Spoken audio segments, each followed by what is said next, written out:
welcome back to another episode of the Reading Room Repose. If you so desire, pause the video right now and go grab a nice hot drink. It's that time of year. Cup of coffee, cup of tea, an herbal brew. I have a nice brew of mint. Brought a mint plant in to save it from the winter.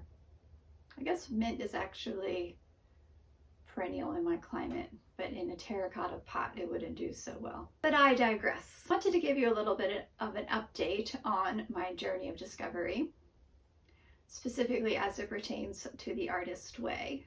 I'm filming this in November of 2025, and I started the artist way last November 2024.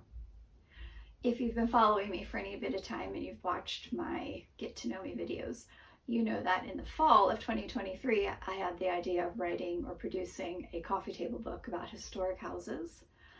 And in that process, I learned about the Hay House Writers Community in September of 2024.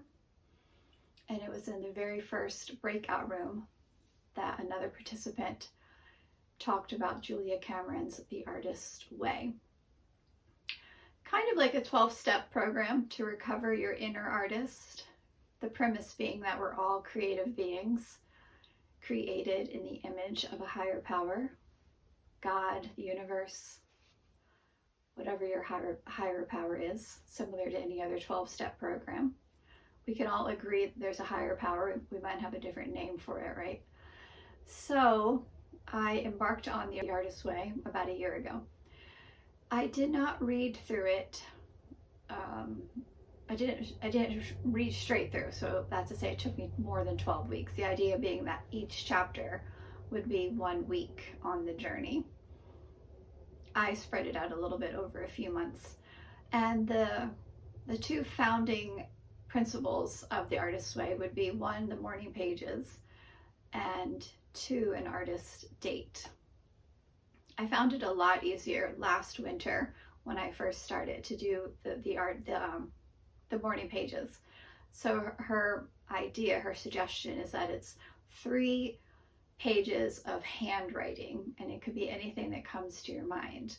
And even if you're not necessarily someone who's professing to be a writer or on a journey to being a writer or an author, no matter what your art form is, she suggests that 3 pages of just handwriting would really benefit you in opening up things inside your spirit, in your being, your mind, get things out of the way, get some clarity, and you see that through the page. I've kind of settled into my own routine as it relates to that. I choose to do the morning pages Monday through Friday, and I give myself a break on Saturday and Sunday. I might take up the pen on those 2 days, but I might not. So I choose to be a little bit, how would you say, spirit-led, I guess, about it on the weekends. So as I was thinking about wanting to do a Reading Room Repose, because it's been a while since I've had one, and I wanted to just update you about where I am on the journey. I thought of 3 things that have occurred since setting out on my journey of discovery. For me, it's this idea of what will I do when I finish homeschooling, and I've always had it in the back of my head that I wanted to write. I've just either A, didn't have the time literally, or B, didn't feel like I had the time, and or C, didn't give myself permission and grace and the inner cheerleader to say, you can do it. But this year, I feel like I'm at a place where I'm ready to tell the world that inside I do have the soul of an artist. I was sharing this with a group a few months ago, and I said years ago, when my now 20-year-old daughter was around 3 or 4, I was a part of a homeschool co-op then. My boys would have been, elementary age. And I decided to teach a little art class for my daughter's age group, so for the 3 and 4-year-olds. And I used a picture book as the jumping off point for each week and what the art project was going to be. And I read them the picture book. I think looking back, it was my way of kind of pretending to be a children's librarian because at the time, and for years later, I became really good friends with our children's librarian, and I looked up to her as a human being and as what she was doing with her life by being a children's librarian, just introducing children to books. I just felt like, what more, of a noble calling is there than to help broaden a child's horizon by sharing picture books. I just think it's a rich childhood that is filled with lots of books. So that's to say, I think I was pretending, but I remember I did tell the kids that I have the soul of an artist. And of course, they're 4-year-olds, so they don't care and they don't have any judgment, and they don't say, oh, you have the soul of an artist. And I wasn't able to say it to anybody else until this year when I shared it with that group of people. And now here I am sharing it with you. I do feel like I have the soul of an artist. I am not a painter. I'm not a drawer. Drawer. I don't draw. I don't do textile arts. But when it comes to looking for the beauty in the world and sharing beauty and wanting to make beauty in some way, if that's not an artist, I don't know what is.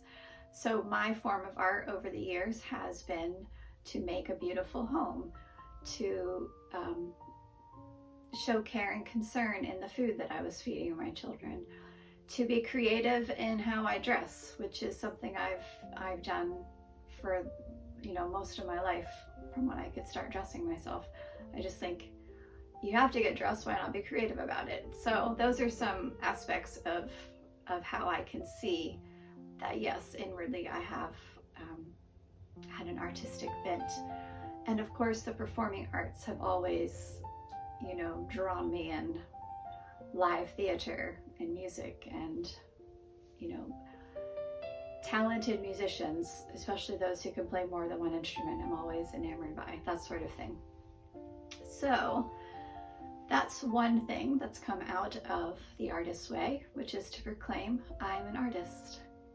And if you're ready to proclaim that too, why don't you put something in the comment box, like a paintbrush or a rainbow or a flower, or anything, just something creative and beautiful that would denote that you too are ready to say you're an artist. The second thing that's come out of this journey of discovery and the Artist's Way in particular is this YouTube channel. So we started this, and I say we because I don't do the editing and I have a lot of support behind me. So it's not a one-woman show for sure. We started we started filming right before the end of the new year, and we uploaded our first video on either New Year's Eve or New Year's Day. And here we are in November, and we have only missed uploading a video, I think, 2 times. And it's something that has just been a creative process that I didn't realize I would enjoy quite so much, but I really do like it. I especially like it when we're out and about and I'm making a video about, wanting to share something with you, specifically if it has to do with history. So I'm trying to think, I have filmed a couple of field trips, just recently, but I don't think they have been put up since, before you watch this. So with that to say, stay tuned. There's going to be a couple of field trip videos coming up, which will give you an idea of some places that you might want to visit if you're ever in North Central Pennsylvania. And if you can't make it here, you can enjoy the field trip virtually. So that's something I really enjoy. And then thirdly, a big thing that's come out of this journey has been a writer's retreat. So if you haven't seen it, I did make a vlog about traveling to Colorado. I traveled in September to go to a writer's retreat called the Right Where You Are retreat. And that was just you know, a step out of the comfort zone, a step out of what I normally do as a full-time stay-at-home mom, homeschool mom. And I was able to meet a person that I greatly admire. I have a book right here, Kelly Notaris, who wrote the book You Were Born to Write. And she, along with Reed Tracy, run the Hay House Writers Community, which I've talked about in the past. I'll link all of that in the description box if you want to look into the Hay House Writers Community. And I really recommend her book, The Book You Were Born to Write. So that was just a huge blessing. I tried not to go off fangirl on her, you know, play it cool, but it was just so neat to be in the mountains of Colorado with her and her, how would you say, comrades in arms, Jill Esplin and Amy Hosford, and a great massage therapist named Jeff. I never got Jeff's last name, so I still don't know that, but if I find it out between now and when we put this up, I will put it in the description box so you can look him up. He is based out of Boulder, Colorado. And then 16 other wonderful women that were just a joy to get to know. So I can't say enough about the retreat called the Retreat, or the Right Where You Are Retreat. If you're considering a career in writing, if you've already been a writer but you've never gotten to go on a retreat, I could really recommend looking up KN Literary Arts, and who knows, maybe they'll hold a retreat again and you can have the privilege of going on that retreat as well. Oh, and here's a bonus great thing that's happened this year as it relates to my big idea of the coffee table book. A different we than the we with the YouTube helpers, another we, my photographer and me, have gotten to do 5 photo shoots just this calendar year, and it's really been remarkable. I had a feeling that I would enjoy the process of producing a photo shoot, but I didn't realize I would enjoy it quite as much as I do. So I love working with the photographer. Stay tuned because he's going to show up on this channel sooner than later, where I'm going to get to interview him and talk about the creative process of photography. And that will be a video you won't want to miss. So I love working with him, but I didn't realize that I would like this process as much as I do, as far as if he sets up a shot, you know, which he does because he's got the eye for lighting and he knows about photography, and you know I don't. But I can come along and I can look in his computer monitor, you know, and see something. He might take the shot and then I can look and I can see, oh wait, there's an umbrella over there. We don't want that in it. Or maybe if I take that away and move this over, the proportion will be better. You know what I'm saying? So it's things like that I find really fascinating and really interesting and very creative, and something that I'm just enjoying so much. So we've taken a break for the winter time because with the low lighting, you might be able to tell now, you know, it's the afternoon and it's already getting dark. With the low lighting, it's not really conducive for photography, indoor photography, unless, as he says, you have a truck full of lights and all of the people to set them up. We take a break for the winter, and so we'll be back at it in the spring. And in that process, I already had another person say yes to coming on board the project, so we'll circle back around with them in the spring. So that's just been another really interesting and really neat thing that's come out of it. So I don't want to bore you and ramble on too much, but I just wanted to share that little update with you and challenge you that if there's something that you've always wanted to do or you've thought about doing and you just haven't yet, maybe this is your little nudge. Oh wait, there's one more thing I wanted to share with you. I cannot believe I almost forgot it, which is, as I was saying that, something you've always thought about doing. I've always thought about, in addition to all of the other things I've thought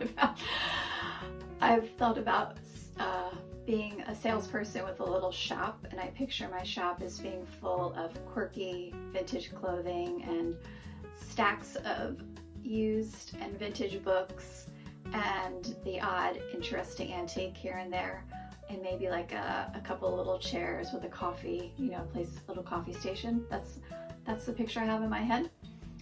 So I'm not at that place in life to make that happen yet.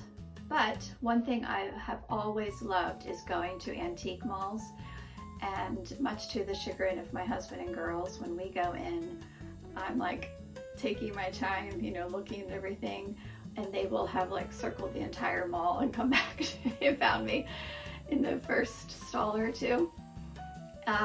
Anyway, that's to say, I took the plunge a few weeks ago and I set up a little shop in the flea market section of an antique mall. So that has been, again, something that I've thought about doing but have never done, and I have to attribute it to this idea of my journey of discovery and the artist's way, and just saying, why not? Why not just try something, even if it doesn't work out? Why not just give it a try and see if maybe it will work out? So if that's you and you have made it this far, why don't you leave me a comment in the comment section telling me what it is that you hope to try in the next year, 2026. And maybe put a cute little emoji of a flower, since you know I love flowers so much. So thanks for watching. Thanks for listening. Stay tuned for more to come. And we'll see you in the next video. Bye-bye.